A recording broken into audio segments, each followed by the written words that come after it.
Алматы облысында жалпы діни ахуал тұрақты деп айтсақ болады. 301 мешіт бар, 440-тың үстінде діни қызметкерлеріміз бар. Бас имамдары бар, наиб имамдары бар, одан кейін ұстаздар бар. Аудандық мешіттерде жалпы мамандар толық қамтылған. Биылғы сол тікелей осы дәстүрге басымдылық беруде. Инструктивті дін ағымдағы ғой енді. Құдай деген екен бауырларымыз дейміз. Олар да намазын оқиды. Бірақ солар біздің осы келіннің сәлем салуы, жеті шелпекті теріске шығарып жатады. Пайғамбарымыздың жаңағы хадистерінде үстіңгі қол астыңғы қолдан хайырлы деген.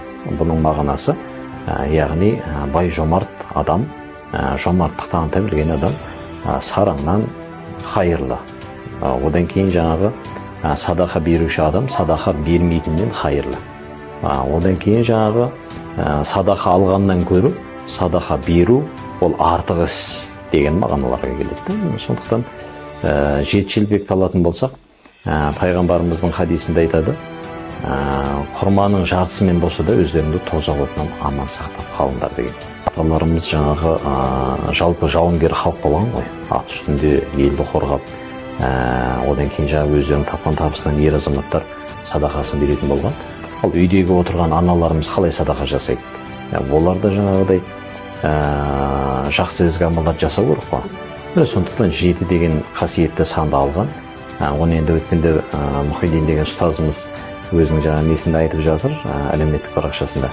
7 деген ұзақтың 7 есігінен қалқан деген мағынада біздің аталарымыз осындай философиялық ойларменен 7 шелпек деп шығарған дейді. Одан кейін күннің жетеуі. Бір аптада 7 күн мысалға.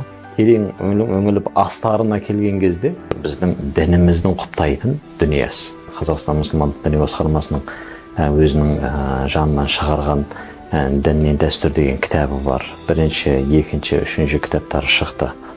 Міне сол кітаптарды алып қарайтын болсақ, мысалға, біздердің дәстүрімізде ешқандай ұялып, ұрпаққа ұят болбау, мына нәрсе дейтіндей нәрсе таппаймыз.